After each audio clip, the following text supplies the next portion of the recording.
Hello and welcome to Books and Beyond. My name is Jimmy Bennett. I'm your host. My show, as you know, I try to help people personify their aspirations. Um, I got a couple of announcements I'd like to make before we get going today. Monday night, around 6:30, there will be a Southeastern Connecticut Authors and Publishers Association virtual meeting. We've been meeting by Zoom since the crisis started. Probably will be for a while.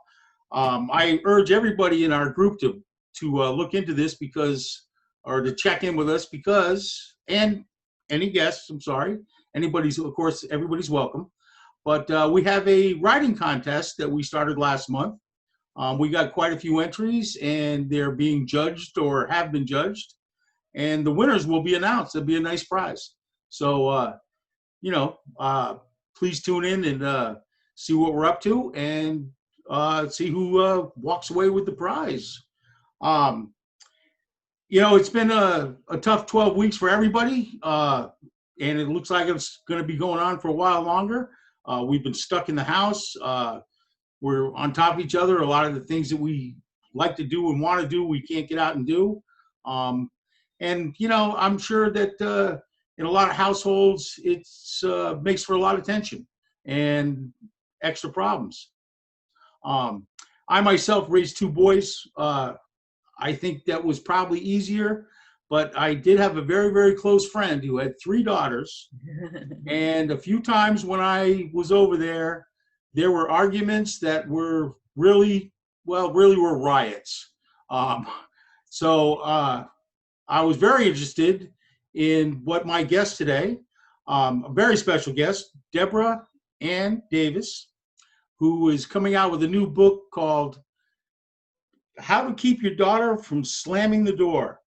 And I said, well, I think there's a lot of people out there that might like to hear what she has to say about this. So I'm going to introduce her right now. Deborah, thank you and welcome to the show. Hi, Jimmy. Thanks for having me. Okay. So tell me, give me a little background. I know you're an author and a speaker. Tell me a little about yourself. Well, I'm born in Kentucky, but I was raised in Connecticut, and I've been here pretty much all my life, except for 5 years that I spent teaching in Georgia. And then I came back and taught in Connecticut in several towns. I taught in, Hartford for about 15 years, and Coventry and Colchester and New Canaan. So I've been around Connecticut quite a bit. And I taught for about 3 decades. And I started, at one point I got ill with Lyme disease, which is no stranger to people in Connecticut. And I had to stop teaching because of it. And in my spare time, I started writing.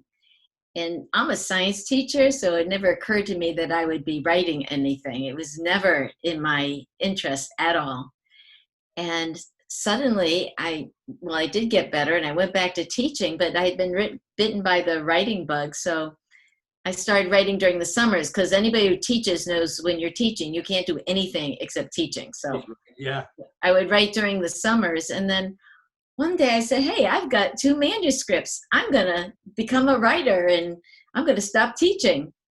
So I stopped teaching, and about 5 minutes after I stopped teaching, I missed it terribly, because I'd been in the classroom all my life, since I was in kindergarten, basically. And now it was just me and my husband and the computer. So I had to come up with something else I could do. And I went back to what I know, which is helping the parents close that gap between their kids, because I would only see the parents when the kids were in academic trouble or behavioral trouble. And then by the time the parents came in and we'd have our little conference, they were like this with the kids.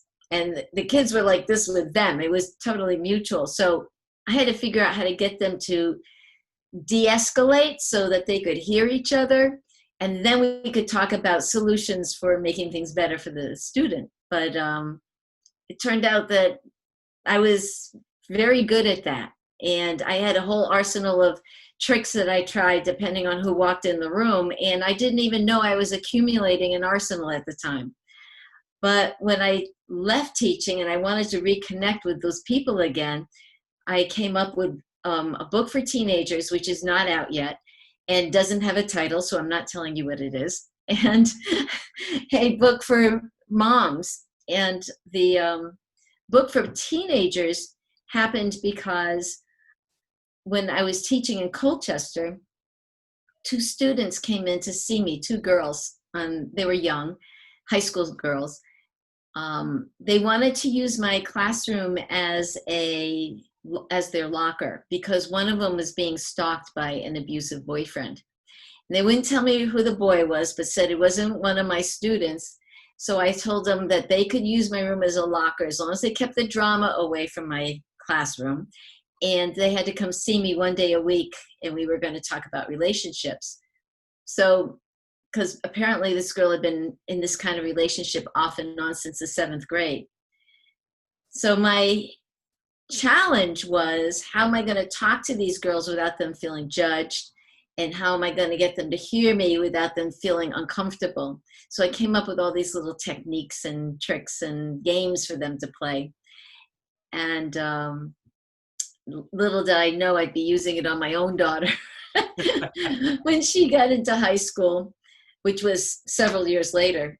But at the end of the school year, they each made this little cheat sheet about what they really wanted in a relationship, because what I was trying to teach them was it was okay to be alone, that you could enjoy yourself and be happy and not be depending on being in a relationship.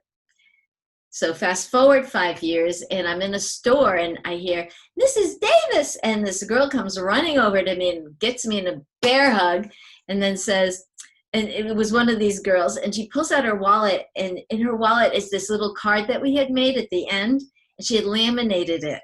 Oh. And she says, "You have no idea how much I use this." And she called over her friend, and she goes, "This is that teacher I was telling you about. Show her yours, show her yours." And that girl pulls out her wallet, and she had a laminated thing, a cheat sheet of what was really important to her. And they weren't the same thing. Right. They were individual. And my girl says, "I've been single for over a year." And the other girl says, "I've been single for almost 6 months." And they were very proud of that. And they said to me, "You need to put this in a book so other girls can have it."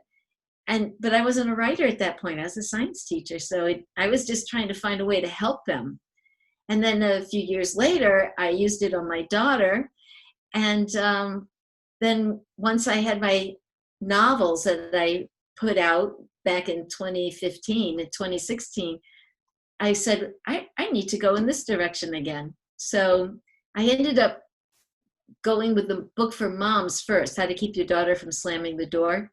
But the other book for the teenagers is almost ready to go. It's written. Seriously, what I have to do is find a way to cut it in half because it's a lot of information. Yeah. This book, it's 300 pages, and I cut this in half.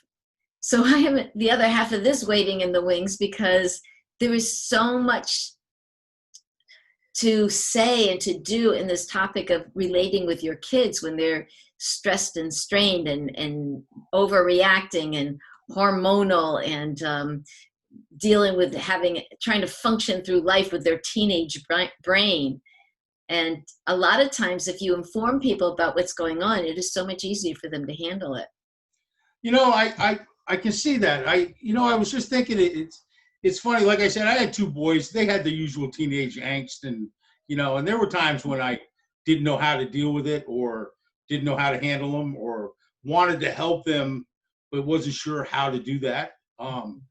And it's probably true of a lot of parents. I mean, it's just sort of a one-shot deal for you. I'd say most parents. Yeah, it seems like by the time you kind of get it figured out, it's past. So, in retrospect, I wish I had had a little bit more insight, or if I could have, really referenced something that maybe would have helped me, to help my child better. Not that they're great kids, no problems, but it's one of those things that, and every generation is different. They're all facing different things now. and especially now, like I say, being had they been in the house with me like this for the last 6 weeks, every day, all day long, I don't know exactly how things would have worked out. I would There's have a hoped lot that, of tension in a lot of households. There's no doubt. There's, yeah, yeah. and you want to try to avoid. I mean, it's a bad time in unusual circumstances, and I hate to think that people are actually ruining their relationships with their children and children with their parents. The things that last forever or might carry on for years and years and years. When it's maybe you can work through it right now, right here, right now, and uh, go through it. So tell me a little bit more about the books. Well, let me just address what you were talking about, because one of the things I learned when I was a teacher, because when you're brand new at something, you make mistakes. I made plenty of mistakes. And when I was a new mom, I made plenty of mistakes. And when I was a mom of a 5-year-old, I made plenty of mistakes. When I was a mom of a 10-year-old and a 15-year-old, I made plenty of mistakes, because each time you're faced with a different set of situations, right? But I will tell you that the majority of parents are feeling like they're the only ones who are screwing up. And it's not true. First of all, you're not really screwing up. You're having an incident. And the majority of parents think that everybody else has a handle on it except for them. And including me, I went through that. And that's not true. The people who actually really do have a handle on it, they have help. Right. Right? They're not doing it by themselves. Either there's a spouse there who's helping, or they've got a nanny, or a food delivery service, or babysitters, or something, or online sources or books. I mean, they have help. I mean, you can make it up as you're going along, no doubt. You can be a person like I was for many years.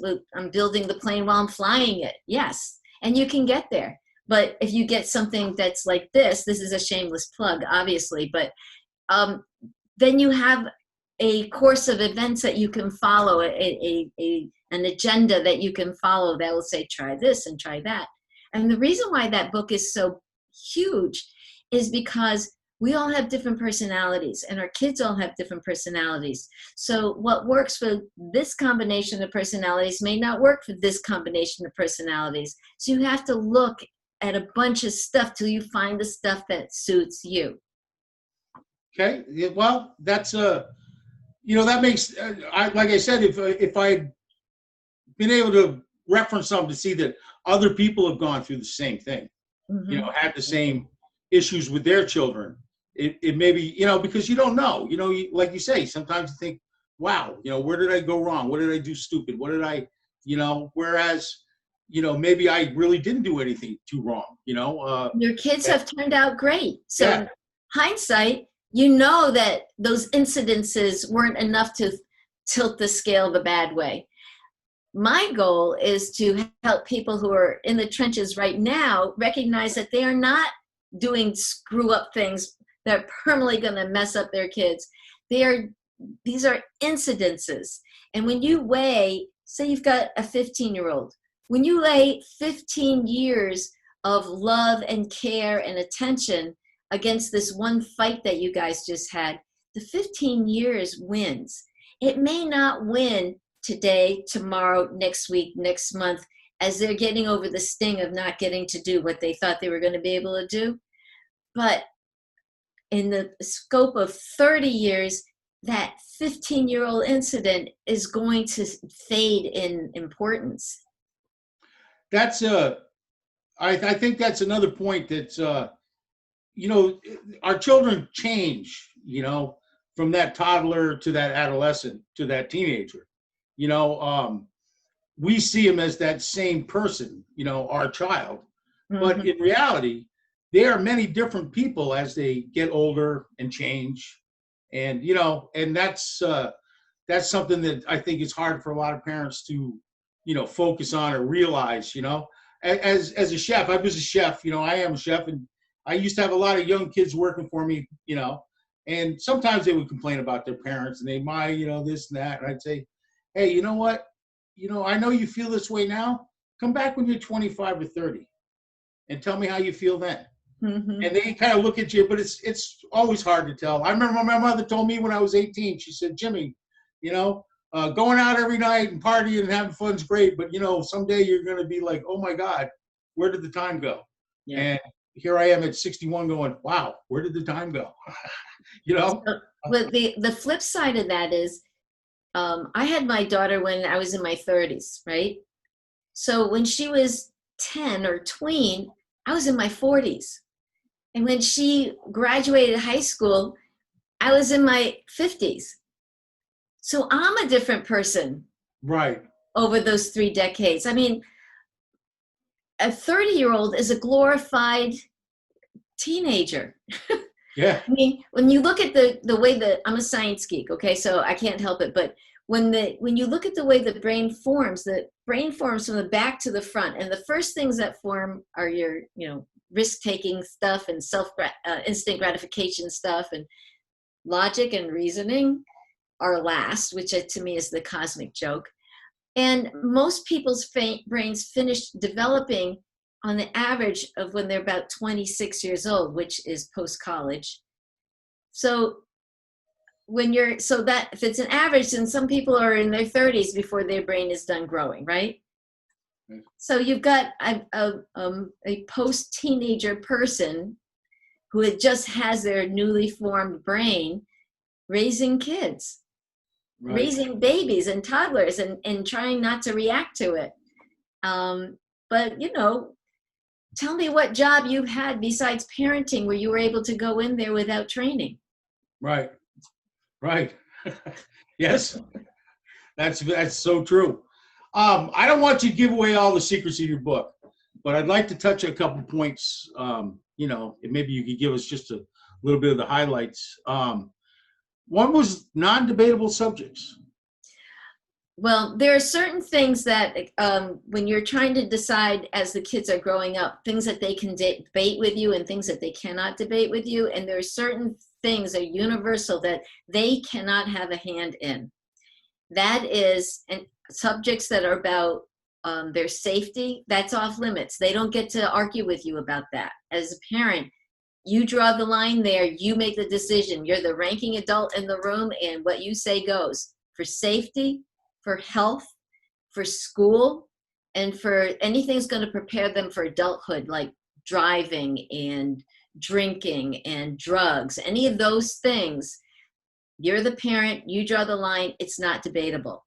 The debatable things are dating, hemlines, curfews, when the homework gets done, how the bedroom's going to be decorated. Those are debatable things that if you're going to argue and go head to head on those are things you can give in on, because the other four, safety, health, school, and adult prep, you can't give in on those, because if you do, if you allow the child to argue with you enough so that you give in on it, then those are the ways you can screw up a kid.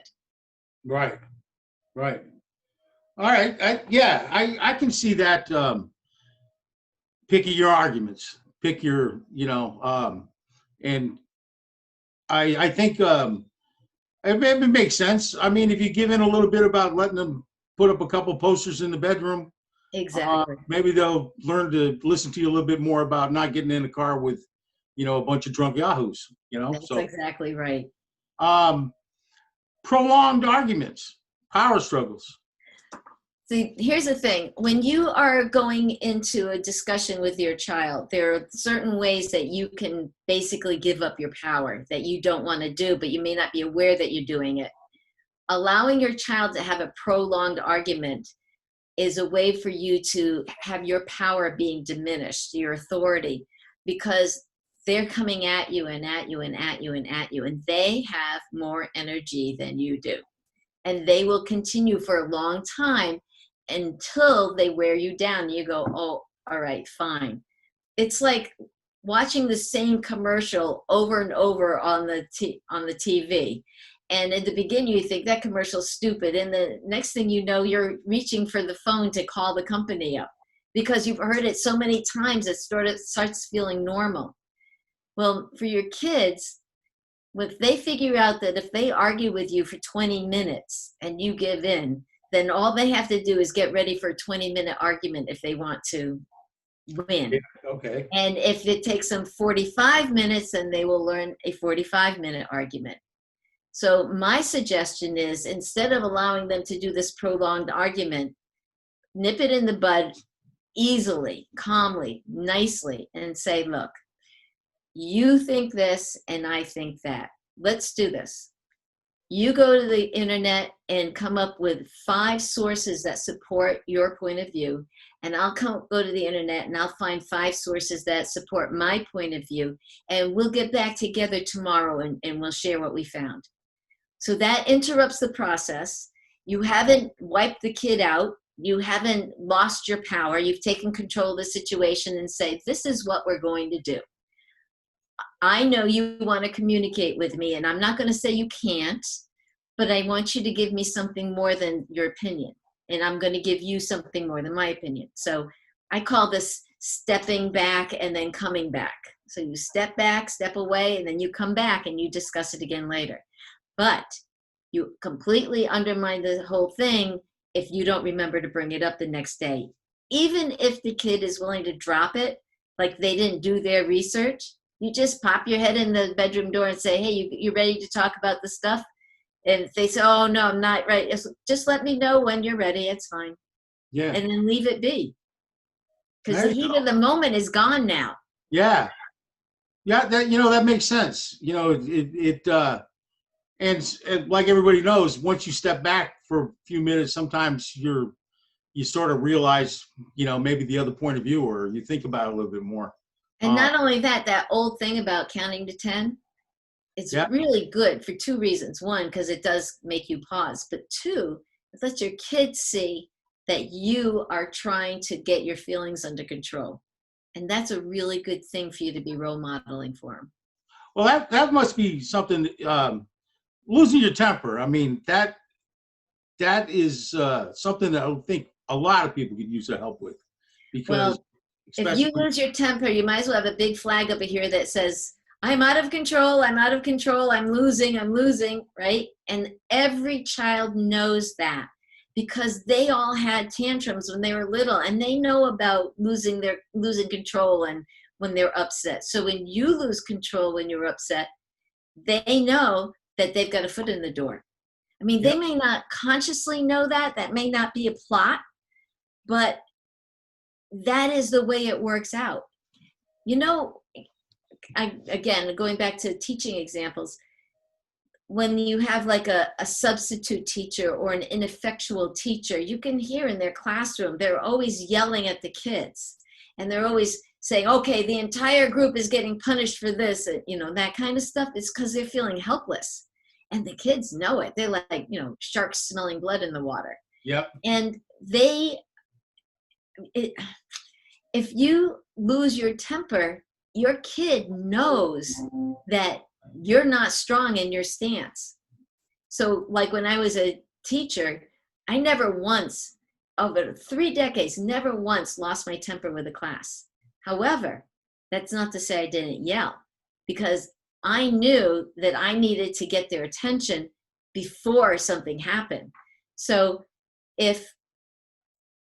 would never let anything escalate to the point where I was feeling out of control. I always controlled it by interjecting or interacting with them prior to me getting upset. So if they're like chattering, because I did science, so it was a lot of experiments and things that were fun. So they get all hyped up. So I didn't want this to be me yelling at them, that situation. So I would have to unhype them really early before it got annoying. The same thing happens with parents and kids. Let me back up one thing. If you're a teacher who yells and yells and yells and yells at the kids, then it becomes like background noise. Yeah. Right? If you're a teacher who doesn't yell, when you yell, it's like visceral. The kids react to it right away. I remember the first time I was new in a school. I think it was in New Canaan, and someone yelled out in the hallway, "Fight, fight," right? And all my kids jumped up, and I went, "Sit down right this minute," in my biggest, loudest voice with this expression on my face. And they literally froze in position, like mid-step. They're like, and I was like, "Don't laugh, don't laugh, don't laugh." And I said, "Sit down." And they sat down because I never did that to them. Right. But you know whose classrooms emptied? Was those teachers who were always yelling at their kids. Right. So anyway, when you threaten your kid and say, "If you do this, I'm going to do that," and you never do it, and you yell at them, and you constantly have that level of "I'm not coping" communication with your child, it becomes background noise to them. Yep. Have you ever been in a grocery store and then the next aisle, the mother's going, "I'm going to put you in the car if you don't behave. You better stop that." And I'm like, "Come on, lady. I know you're not going to do anything because I've already heard you say it 8 times. Right. Right. Yeah. And I imagine too, it's people, I mean, my parents, I knew how to push their buttons, and as a kid, dumbly, stupidly, I did from time to time, just because I was losing an argument or I didn't agree with how they wanted me to be or whatever, That's what we do when we're losing our power, right? Well, like I said, I think it's just a wonderful idea, and I'm sure that there's a lot of mothers out there with teenage girls, and I hate to sound sexist or anything else like that, but it generally pretty much agreed that raising girls is a little tougher than raising boys. And I know that goes individual for every child, but I had two boys, so I can't, but I think that's a wonderful thing. When is the book going to be coming out? June 29th. It's right around the corner. And Yeah. I'm trying something completely different. I'm doing a virtual book signing. Yeah, tell me about that. I've never, how do you do that? Good question. Yeah. This is me making, building the plane while I'm flying it. I'm kind of making it up as I go along. I've been looking online to find how other people are doing it and getting a little information, but not much. So what I'm doing is it's going to be from 1 to 4 o'clock p.m. Eastern Standard Time. And I have been soliciting questions that parents would like to know for parenting questions. How would you handle this? What would you suggest here? So I'm getting a whole bunch of those. And I've got a whole bunch of giveaways, tools that parents can use with their kids. And so for the whole time, I'm going to be answering questions and doing giveaways. And then I have a special guest. My daughter said she would come on for a half hour and let people ask her questions. And we were just going to talk about, the important questions like, what was the best thing about having me as a mother?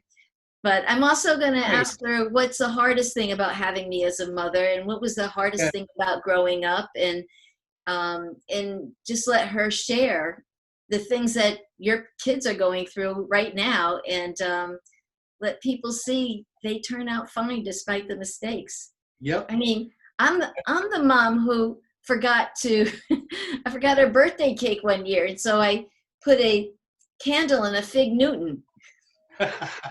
Well, you know what? I'm sorry, but we are running out of time here. Okay, sorry. No, that's fine. All the information will be posted. You can see it. You'll be able to see it on the show here. I urge everybody, especially those with a teenage daughter, to check out the virtual book signing and check out the book. Maybe when your other book comes out, you can come back on, Deb. It's been a lot of fun. Sorry we had to cut it kind of short. Thank you. I loved it. All right. Well, you take care, okay? You too. That's all for this week. Books and Beyond. I'm Jimmy Bennett, your host. Take care. Stay safe. Stay healthy.